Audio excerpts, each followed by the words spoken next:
Olá, meus amores! Tudo bem com vocês? Aqui quem fala é o professor Vicente Cassep Borges e você está no Cientificaliente, o canal que faz a história do amor de um jeito diferente. No vídeo de hoje, a gente vai falar sobre John Alan Lee. Serão 4 vídeos sobre a história desse grande psicólogo canadense. No primeiro vídeo, abordaremos a história de John Alan Lee. Como que ele fez a sua teoria, conhecer alguns aspectos da vida particular dele, para tentarmos imaginar como que ele chegou na teoria das cores do amor. Desde já, peço aquele like por antecedência, porque esse vídeo vai ser bom, e peço para se inscrever no canal caso você não seja inscrito. Se você não está inscrito, você está perdendo o melhor canal de ciência do relacionamento do YouTube. Vamos pro vídeo! Quem foi, então, John Alan Lee, esse grande psicólogo canadense? Vocês estão vendo a foto dele, para vocês conhecerem pessoalmente, enfim, ter alguma percepção visual da imagem dele. Mas, de qualquer forma, John Alan Lee nasceu em 24 de agosto de 1933 em Maxville, Ontário, no Canadá. Então ele nasceu no dia 24 de agosto, que foi o mesmo dia que nasceu outro grande psicólogo do amor, que fui eu mesmo, Vicente Cassep Borges, só que eu nasci em 1981. Tá? Mas nasci no mesmo dia que John Alan Lee, então uma data histórica para a psicologia do amor. Ele faleceu em 5 de dezembro de 2013, então há pouco tempo, eu estou gravando vídeo fazem 8 anos, enfim, do falecimento dele. Também na mesma província de Ontário. Ele foi criado na Children's Aid Society até os 21 anos. Ele, na verdade, migrou por vários abrigos que cuidam de menores de idade, menores abandonados no Canadá. Até os 21 anos ele viveu, então, nesse lugar. O pai do Lee abandonou a família, não quis saber da família, fugiu, picou a mula, sumiu do mapa.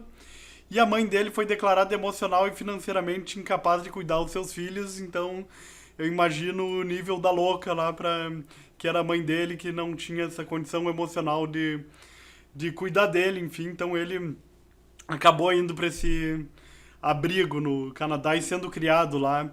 Exemplo de Beth Harmon, a nossa heroína do xadrez. Aliás, a história do Lee é digna de Netflix, poderia virar uma série do Netflix. E o Lee se casou em 1958, teve um casal de filhos, 2 filhos, um filho e uma filha.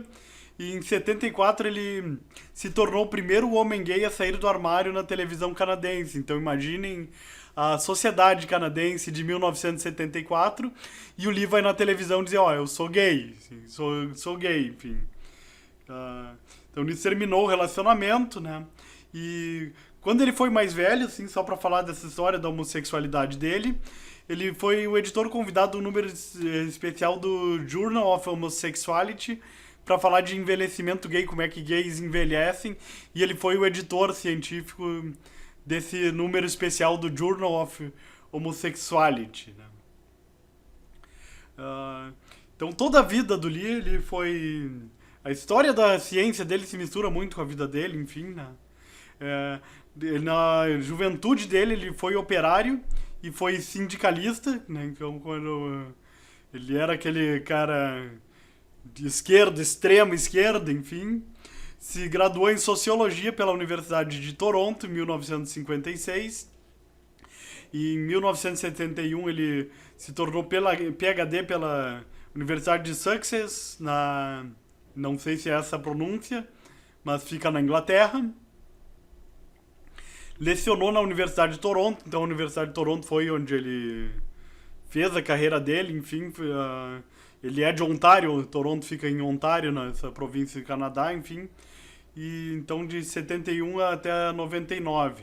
E ele recusou-se a receber uma promoção para full professor, enfim, então sempre tem esses gênios loucos, sempre tem uma história de que recusa um título acadêmico, assim, tem alguns gênios loucos que recusam prêmios Nobéis, enfim. O Lee é desse naipe aqui.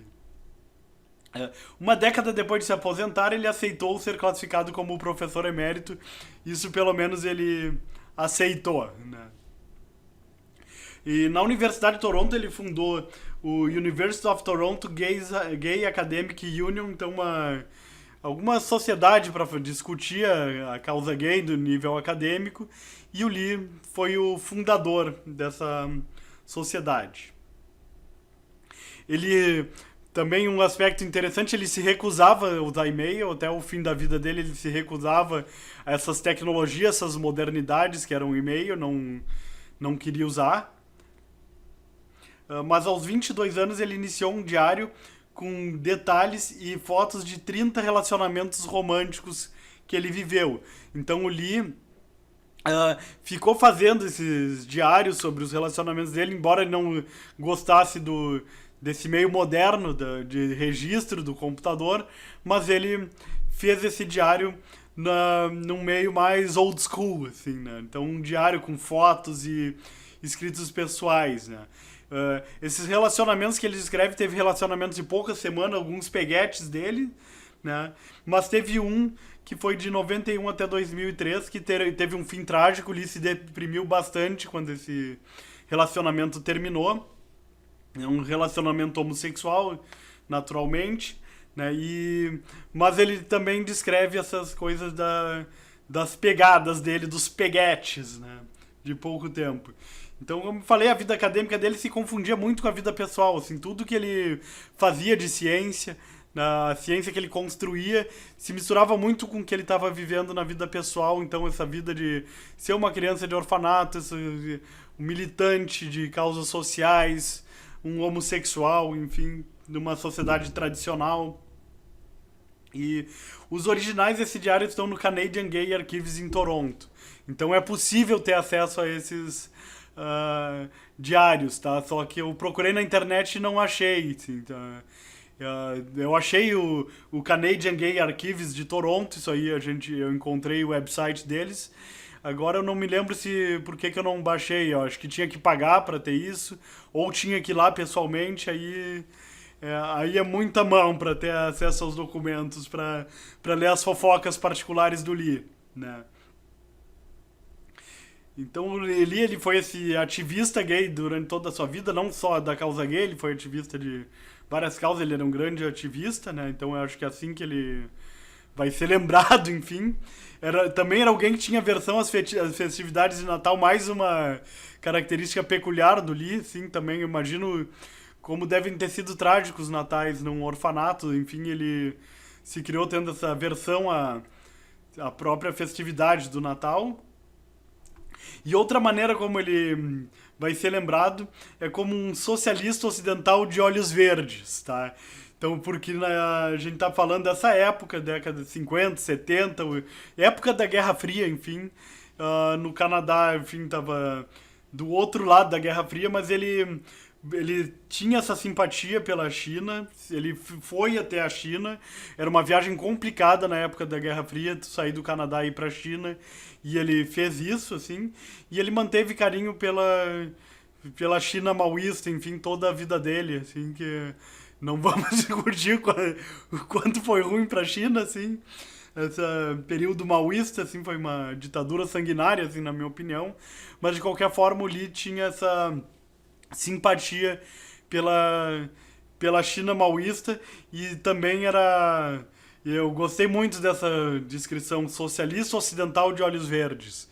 Então imaginem alguém com um perfil desses, com um biotipo desses, visitando a China durante a Guerra Fria. Mas o Lee tinha essa simpatia, ele era militante dessa causa, gostava bastante disso.